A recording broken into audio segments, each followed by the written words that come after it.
यतिखेर अब लड्छ, यतिखेर मर्छ, यतिखेर चिलले लान्छ, कुखुरा मर्छ भने त यादै हुँदैन तपाईँको। बिरालो आउँछ होइन, कुखुरा अब यसो राम्रो हुँदै आयो भने राम्रै खुसी हुन्छ। अब मर्ने यसो यान्देन धेरै घटा नहुने यान्देन भयो भने अब अलिकति टेन्सन पनि हुन्छ। बजारको दाना अब दिएर सधैँ हुँदैन, हामीलाई कोदो मकै गहुँ जौ जे भेट्छ उनीहरू त्यही खाने हो। तपाईँको अब दाना चाहिँ दिन सक्दैन, दाना त अब महँगै हुन्छ।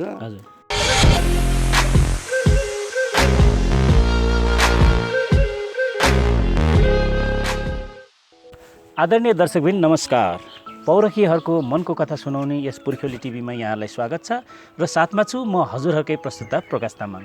सदाझै आज पनि हामी कृषि पेसा सम्बन्धी कृषक दाजुभाइ दिदीबहिनीहरूको यी पौरखी हातहरूको मनको दुःख सुख मनको कथा साट्ने क्रममा आज म नुवाकोटमा आइपुगेको छु र विगत लामो समयदेखि कुखुरा पालन गर्दै आउनुभएको हाम्रो दाइसँग केही भलाकुसारी गर्दैछु।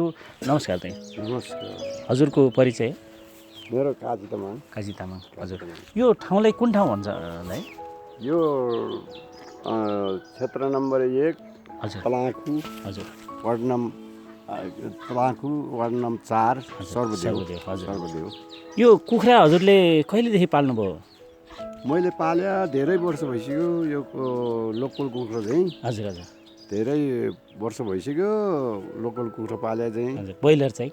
ब्रोइलर त तपाईँको अब 2 साल भयो। 2 साल भयो। 2 साल भयो पाले। 2 सालमा कति लट जति पाल्नुभयो? 2 सालमा मैले 3 लाट जति पालेको छु। अब पाल्दाखेरि 4 लाट हुन्छ। 4 लाट हुन्छ। हजुर यो लोकल कुखुरा कतिवटा छन् अहिले? अहिले लोकल कुखुरा मेरो 2टा माउको।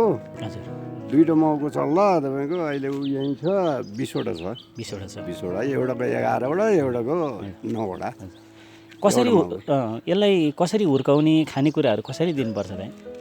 यो यिनीहरूलाई चराउने, यसो चाहिँ घाँसपात खान्छ, अन्न खान्छ, मकै खान्छ, कोदो खान्छ, धान खान्छ, यस्तै सबै। पहिला चाहिँ यसो चाहिँ कनिका दिन्छ। त्यसो गरी अनि हुर्किसकेपछि त अब टन्नै खान्छ नि खाना त। अब तपाईँको अब हुनु त अब के त्यो कुखुरा मात्रै पालेर हुने चाहिँ होइन, किन घरमा पनि राम्रो हुन्छ। बसी बिहालो। हजुर बसी बिहालो पनि हुन्छ। अलिअलि पैसा पनि अलिअलि यसो चुरोट खाने खर्च हुन्छ। हजुर त्यही हिसाबले। हजुर हजुर यो कुखुरालाई कस्तो कस्तो रोग लाग्दो रहेछ तपाईँले यसो तपाईँको अनुभवमा अलिकति? कुखुरालाई रोग त लागिहाल्छ नि तपाईँको। अब यतिखेर यस्तो हुन्छ भनेर थाहै हुँदैन। यतिखेर अब लड्छ, यतिखेर मर्छ, यतिखेर चिलले लान्छ, कुखुरा मर्छ भने त यादै हुँदैन तपाईँको। बिरालो आउँछ, अब मछाब्रो आउँछ, हरेक आएर अब एकैछिनमा भुत्त पुगेपछि अब भेट्ने होइन। त्यो आफैले यसो होसियार गर्नुपर्छ। अनि यो कुखुराको जस्तो लोकल कुखुराको मासुको स्वाद एकदम मिठो हुन्छ भन्छ, यो हजुरले पाले कुखुराको मासुको स्वाद कस्तो छ भन्छन् अरूले, खानेले? तपाईँले खाँदाखेरि कस्तो अनुभव छ? होइन, त्यो त खाने मान्छेले याद हुन्छ, नखाने मान्छेले त याद हुँदैन। हजुर अब त्यो खाएर हेर्नु पऱ्यो। हजुर पहिला खाएर यसो चाहिँ मिठो हुन्छ भने त अब त्यो उसैलाई स्वाद हुन्छ। हजुर अब खाँदै नखाने मान्छेलाई कसरी स्वाद हुनु? हजुर हजुर यस्तै हो। हजुर यो कुखुरा पालिँदा रहँदाखेरि कस्तो तपाईँलाई कतिको आनन्द, कतिको रमाइलो, कतिको खुसी हुनुहुन्छ हजुर? होइन, कुखुरा अब यसो राम्रो हुँदै आयो भने राम्रै खुसी हुन्छ। अब मर्ने यसो यान्देन धेरै घटा नहुने यान्देन भयो भने अब अलिकति टेन्सन पनि हुन्छ। दिमागमा अलि राम्रो काम पनि हुनु सफलता नभएपछि अब टेन्सन भइहाल्छ नि। यस्तै हुन्छ। भन्नु खोज्नु भएको कुखुराहरू मऱ्यो भने त घाटा परेपछि टेन्सन हुन्छ तपाईँको। होइन अब राम्रो हुँदै आयो भने हजुर ओहो यो त अब मलाई चाहिँ यही राम्रो हुँदो रहेछ भन्ने सोचिन्छ। अब आफूलाई घाटा पर्ने, काम गर्दा गर्दै अब केही काम नमिल्ने, अब त्यहाँबाट चाहिँ उब्जै नहुने भएपछि त टेन्सन भएपछि त धेरै हुन्छ।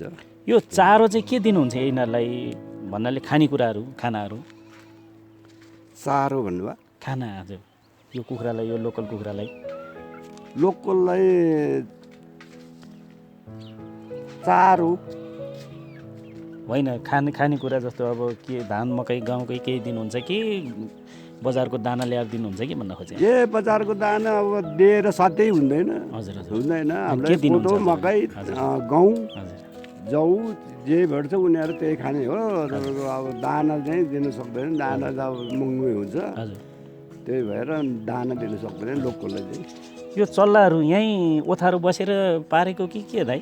चल्लाहरू यहीँ ओथारो बसिरहेछ, यहीँ भित्रै बसिरहेछ। अहिले पनि ओथारो बसिरहेछ? बसिरहेछ, दुइटै माउ बसिरहेछ। हुन्छ, अहिले हामी भिडियोमा हजुर, अहिले पनि हेर्नु गर्नुभयो हुन्छ। अनि यसलाई यो कुखुराहरूलाई कसरी यिनीहरूको बसोबासको व्यवस्था कसरी गरिदिनु भएको छ? यो बस्ने अब खोर बनाएको छ। खोर छ? खोर छ। हजुर। यहाँ राम्रो राम्रो चाहिँ नि डोकोहरू पनि देखियो। डोकोमा छोप्ने पनि छ कि के छ हाम्रो गाउँमा? होइन, चल्ला सानो बेलामा त डोकोलाई छोप्नुपर्छ। हजुर हजुर हजुर, डोकोले छोप्नुपर्छ। सानो सानो बच्चा हुँदा अब डोकोले नछोपेर त हुँदैन। हजुर हजुर। खोरभित्र त अब खोरभित्र अलिक ठुल्ठुलो भइसकेपछि, यत्रो यत्रो भइसकेपछि खोरभित्र चाहिन्छ उसलाई। यो कुखुराहरू जस्तो ठुलो भइसकेपछि यहीँ किन्न आउनुहुन्छ कि कता बजारमा लगेर बेच्नुहुन्छ कि के छ दाइ? होइन, यहीँ किन्न आइहाल्छ नि। लोकल चाहियो भनेदेखि त यति ल मलाई यस्तो यस्तो चाहियो, यति चाहियो भन्छ। हजुर, यहीँ किन्न आउँछ। हजुर हजुर। अब अरू दिनमा तपाईँले यो कुखुरा चल्लाहरू अझै बढाउँदै जानुहुन्छ कि के सोध्छ दाइ? होइन, बढाउन त ठाउँ भएसम्म त बढाएर होइन, आफ्नो पेसा यही हुन्छ भने त अब बढाएर हेरदेन गर्छु। हजुर हजुर। अर्कै बढाउनु सम्भव छ।